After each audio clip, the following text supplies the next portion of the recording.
Okay, hello everyone. तो हम लोगों ने 21 तक क्वेश्चन नंबर सॉल्व कर लिया था। 22 हम लोग अभी देखते हैं। 22 में कहता है कि let A B and C be three vector such that mod A का मान 1, मॉड बी 2, मॉड सी 3 दिया हुआ है। If the projection of B along A is equal to the projection of C along A and B C क्या है perpendicular to each other, तो find इतना 3B minus 2B plus C 2C का 2 what. तो यहाँ question जो दिया हुआ है तो हम लोग लिख लेते हैं। सबसे पहले जो दिया हुआ है, क्या दिया हुआ है कि 22 नंबर क्वेश्चन दिया हुआ है गिवन कि mod A equal to 1, mod B equal to 2 and mod C equal to 3, ये दिया हुआ है। एंड और क्या दिया हुआ है, जो B का प्रोजेक्शन A के अलॉन्ग है और ये बराबर है C का प्रोजेक्शन A के अलॉन्ग, ठीक है। और क्या दिया हुआ है, जो B और C परपेंडिकुलर है सो लिख सकते हैं कि B vector B dot vector C equal to 0। निकालना है क्या, mod 3A vector minus 2B vector plus 2C vector equal to what, ये निकालना है। तो सॉल्यूशन में हम लोग लिखेंगे कि जो मॉड इतना 3A minus 2B plus 2C vector का स्क्वायर, ओके। जब स्क्वायरिंग करेंगे तो इसको लिख सकते हैं 3 vector A minus 2 vector B plus 2 vector C dot 3A vector minus 2B vector plus 2C vector लिख सकते हैं। अब इसको गुना करेंगे तो डॉट प्रोडक्ट है, तो क्या होगा 3 तिहाई 9 vector A dot vector A minus 3 दूनी 6 प्लस माइनस माइनस 3 दूनी 6 vector A dot vector B और प्लस 3 दूनी 6 vector A dot vector C। ये इसके तीनों के साथ हो गया, ये तीनों के साथ हो गया, ओके। नाउ इसका इन तीनों के साथ, तो minus 6 vector B dot vector A plus 4 vector B और minus 4 vector B vector C, है ना। ये हो गया। अब प्लस 2 3 दूनी 6 vector C dot vector A minus 4 vector C dot vector B और plus 4 vector C dot vector C, ये मेरा मिल गया। अच्छा, आगे चलते हैं। तो vector A dot vector A को वेक्टर A का और का स्क्वायर लिख सकते हैं, है ना। अच्छा, वेक्टर AB वेक्टर BC क्या है, 0 है, तो जो BC है ये BC है, इस BC को हम 0 लिख सकते हैं। अच्छा, और BC कहाँ, ये BC है तो ये भी वैसे 0, है ना। और क्या बच गया, माइनस AB, तो 6 vector A minus B, okay. अच्छा, और AB इसको, ये BC है ना, ये BA है, तो इस BA को हम लोग क्या लिख सकते हैं, AB लिख सकते हैं। अगर ये हमको प्लस 6 वेक्टर A, क्योंकि डायरेक्शन बदल दिए, है ना, ये हो गया, ये हो गया। हम ये लिखते हैं प्लस A डॉट C, और ये क्या है CA है, तो अच्छा 6 माइनस 6 AC लिख सकते हैं। अगर हम लोग AC करेंगे तो डायरेक्शन चेंज हो जाएगा, तो यानी माइनस हो जाएगा, तो ये हो गया। अच्छा, अब बच गया क्या, एक ये बच गया, तो plus 4B vector mod square plus 4 vector C mod square, ये हो गया। तो अब देखो तो ये कैंसिल, ये कैंसिल, बच गया ये। तो 9 मॉड ए का मान क्या है 1, तो 1 का स्क्वायर 1 ये बचा हुआ प्लस 4 मॉड बी का क्या मान है 2, mod B A B C का मान दिया हुआ है, तो मॉड बी का 2, 2 इंटू 2 2 4, और ये 4 इंटू 3 3 3 9, तो क्या हो जाएगा 9 प्लस 16 प्लस 36, तो कितना हो जाएगा 9 6 15, 15 5 20 1 21, हासिल 2 2 1 3 है 3 2, कितना हो जाएगा 3 4 1 5 6 61। तो ये हो गया 3a vector minus 2b vector plus 2c vector का होल स्क्वायर। तो हमको निकालना क्या है 3a vector minus 2b vector plus 2c vector mod, तो इसका स्क्वायर रूट हो जाएगा। तो ये हमारा आंसर है। ठीक है, उम्मीद करता हूँ कि आपको समझ में आया होगा।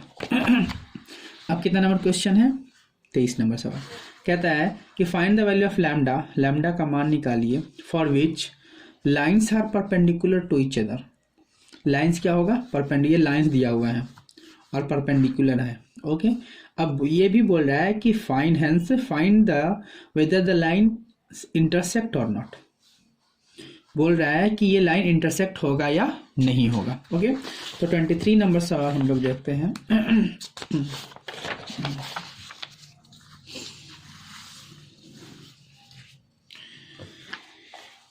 23 नंबर सवाल में क्या कह रहा है, ये हमारा 2 लाइन दिया हुआ है। लाइन होता क्या है, अगर कोई एक लाइन है, ठीक है, ये एक लाइन क्या है ए बी है। ओके, तो इसका जो इक्वेशन होगा x minus x1 by A equal to y minus y1 by B equal to z minus z1 by C, ये कार्टेशियन इक्वेशन होगा, है ना। और जो वेक्टर इक्वेशन क्या होता है, वेक्टर इक्वेशन होता है vector r is equal to क्या, vector r is equal to क्या हो जाएगा x मतलब प्लस ये वेक्टर b, यही होगा ना। क्या हो जाएगा vector a plus lambda b। इस वेक्टर a इसको ऐसे लिख सकते हैं, इसको ऐसे नहीं लिखेंगे, r is equal to vector a plus lambda b, इसको इस तरह से लिखेंगे, है ना। तो ये हमारा कार्टेशियन इक्वेशन हो गया, ये हमारा वेक्टर इक्वेशन हो गया। Vector a equal to a, vector r equal to a plus lambda b। दिया हुआ है क्या है, सिंस गिवन 2 लाइन दिया हुआ है हमारे पास, एक ये लाइन दिया हुआ है, एक ये लाइन दिया हुआ है। तो x minus 5 by 5 lambda plus 2, 2 minus y by 5 is equal to 1 minus z by minus 1, एक ये दिया हुआ है, और एक दिया हुआ है x by 1 y plus 1 by 2 lambda और z माइनस 1 बाई 3, ये इक्वेशन दिया हुआ। लेकिन हमें ये देखना है कि क्या ये लाइन जो है, लाइन का इक्वेशन जो कार्टेशियन फॉर्म में है, ये स्टैंडर्ड फॉर्म में है या नहीं। तो ये तो ठीक है, x माइनस x1 बाई, यहाँ देखो यहाँ y माइनस y1 होना चाहिए, जबकि ये उल्टा दिया हुआ है, तो इसको हमको स्टैंडर्ड फॉर्म में लाना होगा। सो लिख सकते हैं x minus 5 by 5 lambda plus 2 equal to y minus 2, minus common लेंगे तो माइनस नीचे आ जाएगा, equal to z minus 1 by 1। ठीक है, यहाँ माइनस कॉमन लेके कैंसिल हो जाएगा, और ये तो खैर ये इसको लिख सकते हैं x by 1 equal to y minus 1 by 2 lambda और z माइनस 1 बाई 3, ये स्टैंडर्ड फॉर्म में। अब ये जो आया, ये दोनों लाइन स्टैंडर्ड फॉर्म में आ गया। ये जो अब बोल रहा है कि दोनों लाइन परपेंडिकुलर है, जब दोनों लाइन परपेंडिकुलर होता है तो ये डायरेक्शन रेशियो होते हैं, ये डायरेक्शन रेशियोस होते हैं, और ये क्या होते हैं एक दूसरे पर परपेंडिकुलर होने के कारण, मतलब ये इसका डॉट प्रोडक्ट ज़ीरो होगा। क्या होगा इसका डॉट प्रोडक्ट? ज़ीरो। ठीक है, तो इसको हम लोग क्या करेंगे तो इन दोनों का जो प्रोडक्ट होगा, प्रोडक्ट का जो सम होता है वो ज़ीरो होता है। ठीक है, कैसे होता है? क्या होगा? A1 A2 plus B1 B2 plus C1 C2, ये ज़ीरो होगा। अगर दो लाइन उसका कार्टेशियन प्रोडक्ट का अगर दोनों परपेंडिकुलर है तो जो ये उसका जो डायरेक्शन रेशियो होता है वो ज़ीरो होता है। तो हम लिख सकते हैं 5 lambda plus 2 into 1 plus -5 into 2 lambda plus 1 into 3 equal to 0।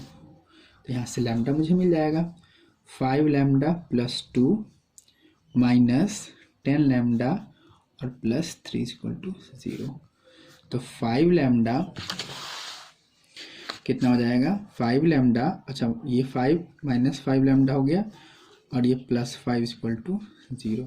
तो लैम्डा इक्वल टू क्या हो जाएगा? ये -5/5 आ जाएगा, तो ये हो जाएगा 1। इसलिए जो लैम्डा मेरा निकल गया ये 1 निकल गया। ओके, अब बोल रहा है कि ये जो लाइन है, ये जो दो लाइन है वो इंटरसेक्ट कर रहा है कि नहीं। ठीक है, तो हम इसके कैसे निकालेंगे?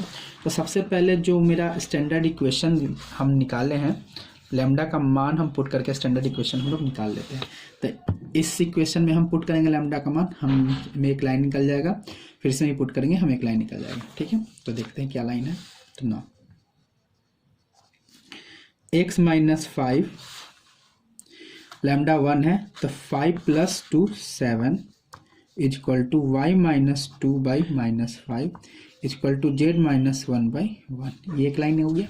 दूसरा लाइन क्या हो गया? x/1 is equal to y, अच्छा y माइनस y1, तो इससे कोई फर्क नहीं पड़ता, और ये 2 z माइनस z1/3। बात समझ में आ गई? अच्छा ये मान लेते हैं t और ये मान लेते हैं s। सपोज दैट ये s मान लिए, तो यहाँ से x का मान क्या हो जाएगा? 7t प्लस 5 हो जाएगा। y का मान क्या हो जाएगा? -5t प्लस 2, और z का मान हो जाएगा t प्लस 1, है ना। इस लाइन की बात करें तो x इज इक्वल टू हो जाएगा 5 नहीं तो s। y का मान हो जाएगा 2s 2s। यहाँ चूंकि प्लस था ना, माइनस माइनस प्लस होगा, ये चूंकि ये पूरा प्लस ही रहने देते हैं, तो इस साइड चला जाएगा तो ये -1/2 होगा, है कि नहीं? अच्छा, और z का मान क्या होगा? 3s plus 1। अब यहाँ प्लस हम पूरा ले लेते हैं, ठीक है। यहाँ y प्लस y इतना दिया हुआ है ना, तो उस साइड जाएगा तो क्या हो जाएगा? माइनस हो जाएगा, है ना। चलो, तो ये मेरा निकल गया। अब ये पॉइंट निकल गया। अब हम लोग क्या करेंगे कि ये और ये दोनों बराबर है, x का मान इतना, x का मान इतना, मतलब देन क्या लिख सकते हैं? जो 7t plus s is equal to s है, लिख सकते हैं।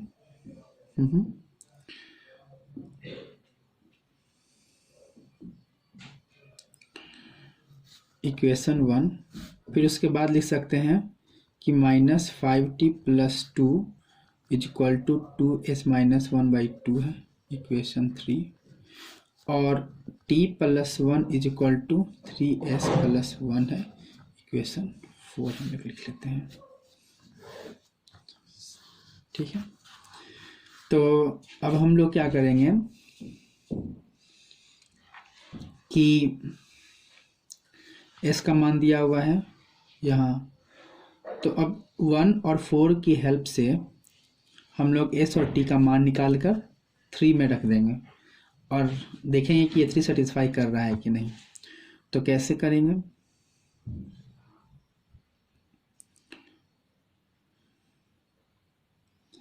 7t plus S is equal to इतना। Okay, 7t plus S is equal to इतना। 70, एक सेकेंड, ये 5 है ना, यहाँ मिस्टेक हो रहा है। हम वही सोच रहे थे कि ये अलग जीरो कैसे हो गया। ये 5 है। 7t plus 5 is equal to s, ये एस है। यहाँ एस नहीं लेना चाहिए था क्योंकि मिस हो रहा है। कोई नहीं, यहाँ पर एस हम 5 हम इस तरह से लिख लेते हैं। ठीक है, तो ये और ये, तो हम लोग क्या लिख सकते हैं, एस का मान यहाँ दिया हुआ है, तो हम एस का मान हम यहाँ पुट कर दे तो टी का निकल जाएगा। नाउ तो t plus 1 is equal to 3 और 7t प्लस 5 प्लस 1 हम इसे पुट किए हैं। एस इसका मान इसमें हम पुट कर दिए, तो t plus 1 is equal to 21 t plus 15 plus 3 plus 1। तो क्या हो गया,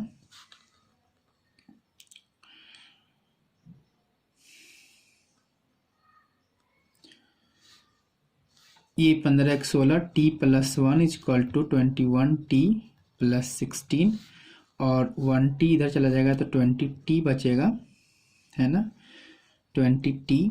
और इस साइड ये इधर हो गया और इधर चले जाएगा तो 1, ये इधर आ जाता है तो क्या हो जाएगा, -15।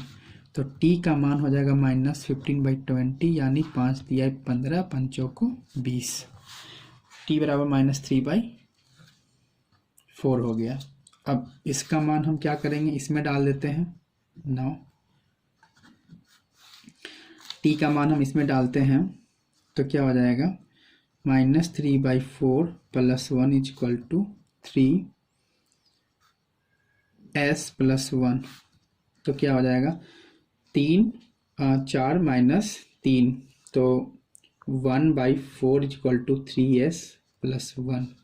ठीक है, तो 3s इज इक्वल टू क्या हो जाएगा 1/4 माइनस 1, तो क्या हो जाएगा 4 - 1 4 - 1 4 -4, ये हो जाएगा -3/4। तो s इज इक्वल टू हो जाएगा s इक्वल टू -1/4। ठीक है, उम्मीद करता हूँ कि बात समझ में आ रही होगी। s is equal to -1/4। तो हम लोग को क्या मिला, जो s का t का मान मिल गया हम लोग को -3/4 और s का मान मिल गया -1/4। ठीक है, अब हम लोग क्या करेंगे कि ये s और t का मान हम लोग इक्वेशन नंबर 3 में पुट करेंगे। ठीक है, नाउ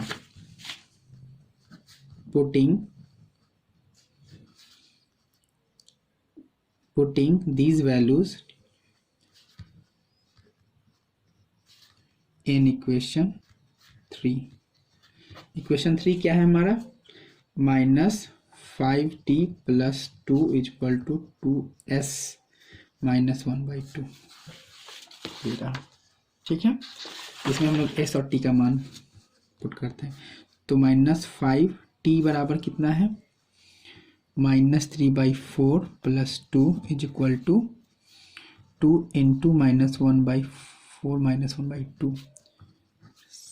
ओके, तो कितना आ जाएगा, -15 प्लस 8/4 इज इक्वल टू 2, तो -2 -1/2, तो कितना हो जाएगा -1 है ना। तो ये कितना हो जाएगा, तो 15 8, तो 8 8 16 7 -7/4 इज इक्वल टू -1, 7 7 14 1 15। तो ये इक्वल नहीं हो रहा है ना, -7/4 -1 के इक्वल नहीं है ना, -7/4 -1 के इक्वल नहीं है। hence we can say that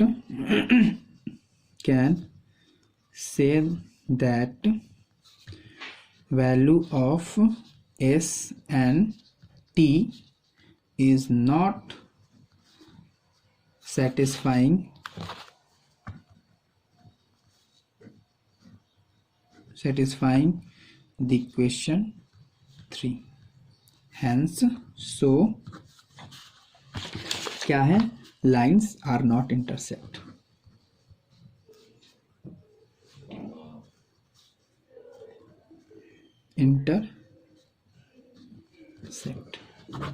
ये हमारा आंसर हो जाएगा, since lines are not intersect. ठीक है, तो ये हमारा आंसर है। उम्मीद करता हूँ कि आपको समझ में आया होगा। ओके हम लोगों ने किया क्या, एक बार रिवीजन कर लेते हैं। सबसे पहले हम लोग लाइन का इक्वेशन हमको पता है कि क्या होता है, x minus x one by A equal to y minus one by B z minus z by C. ये कार्टेशियन और ये है क्या, वेक्टर।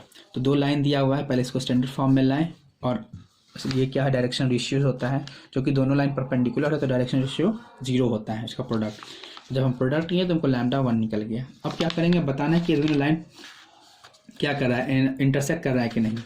तो इसको हम t मान लिए, इसको हम s मान लिए, तो यहाँ से x 7t + 5 7t + 5, फिर y का मान निकला, z का मान निकला, यहाँ भी x y z का मान निकालेंगे। अब क्या करेंगे, ये भी x है ये भी x है, तो x का मान 7t + 5 = s है, ये और ये, फिर y का मान यहाँ से ये इक्वल रहेगा, ये z का मान यहाँ से इक्वल रहेगा।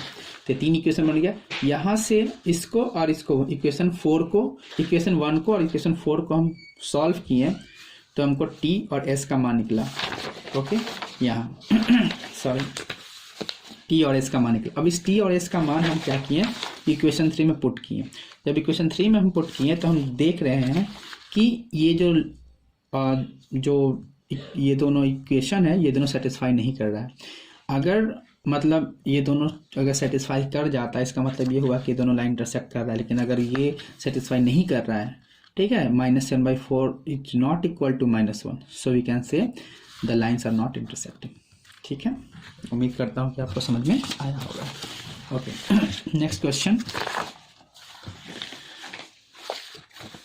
Question number 24।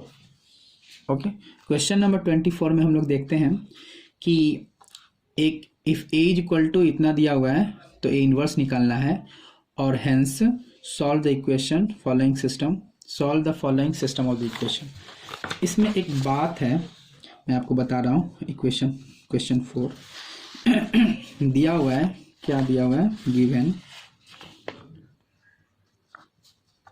ए का मान दिया हुआ है 1 1 1 0 1 3 1 -2 1। तो हमको क्या निकालना है, ए इनवर्स निकालना है। ठीक है, तो ए इनवर्स बराबर क्या होता है, adjoint of A by determinant of A. जहाँ पर adjoint of A by determinant of A, जहाँ पर determinant of A is not equal to 0। क्यों, अगर ये 0 हो गया तो ये इन्फिनिटी हो जाएगा, तो एग्जिस्ट नहीं करेगा, इसलिए डिटर्मिनेंट ए 0 नहीं होना चाहिए। ठीक है, तो हम लोग डिटर्मिनेंट ए निकाल लेते हैं। कैसे होगा, 1 1 1 0 1 3 1 -2 1। तो ये 1 हो गया, और ये हो जाएगा 1,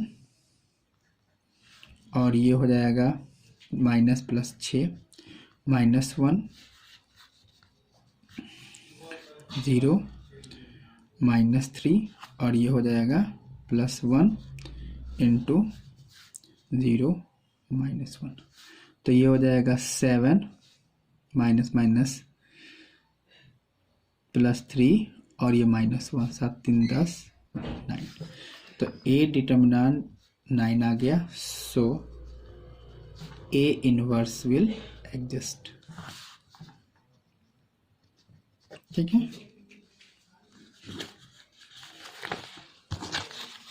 ये हो गया, A satisfy, A inverse will exist. ठीक है, अब नाउ हमको एडजॉइंट ए निकालना है। तो एडजॉइंट ए आपको पता ही है कैसे निकाला जाता है, तो मैं डायरेक्ट डाटा लिख देता हूँ, नहीं तो फिर वीडियो का लेंथ बहुत बड़ा हो जाएगा। 7 -3 2, फिर 3 0 3 0 और -3, फिर -1 3 1। ओके ये हो गया। अच्छा, तो ए इनवर्स हम लोग निकाल लेते हैं। ए इनवर्स का मान क्या हो जाएगा, adjoint of A by determinant of A. जब हम ऐसा करेंगे तो हमारे पास क्या आ जाएगा, 1/9 7 -3 2 3 0 -3, ठीक है, -1 3 1, ठीक है। इसको क्या लिखा जा सकता है, इसको लिख सकते हैं 7/9 -3/9 2/9 3/9 0 -3/9 -1/9 3/9 1/9, ठीक है, लिखा जा सकता है। अच्छा, अब ये तो हो गया, ए इनवर्स तो हमारा निकल गया। अब नाउ बोल रहा है कि हमको सॉल्व करना है, solve the following system of the equation.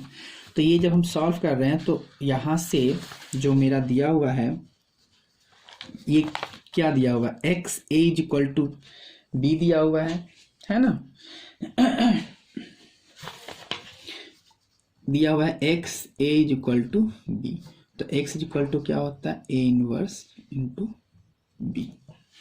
Okay, अब ए का मान यहाँ पर क्या है, ए का जो मान है ये 1 1 1 0 1 3 1 -2 1 ये आ रहा है।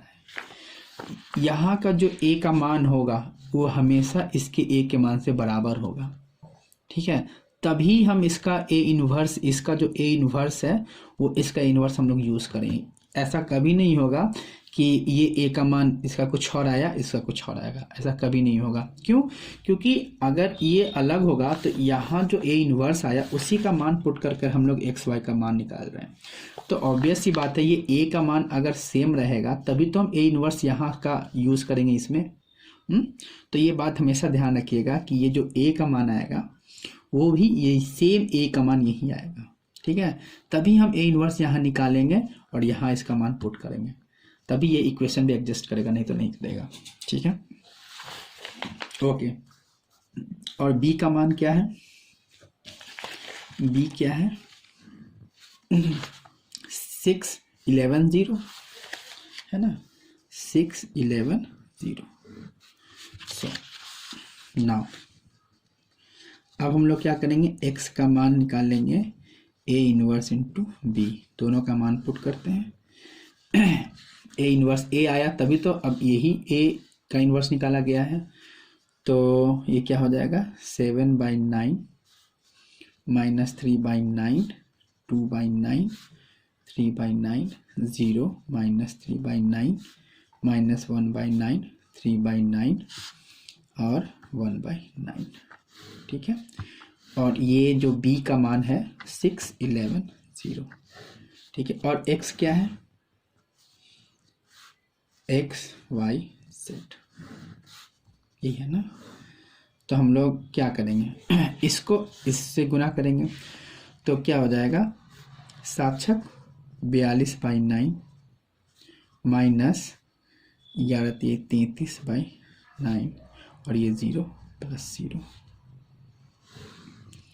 इसको करेंगे तो 3 6 18/9 0 और ये भी 0 और ये हो जाएगा तो -6/9 और प्लस 33/9 और ये 0, तो ये जो आएगा वो क्या आएगा, तो ये आ जाएगा 33 और 6 40, 33 और ये जाएगा कितना 9 -9/9 आएगा ना। क्यों, क्योंकि 33 और 7 और 2 42, 33 और 9 42 होगा, तो ये प्लस, तो ये कैंसिल हो के 1 और ये 18/9 यानी 2 और ये कितना आ जाएगा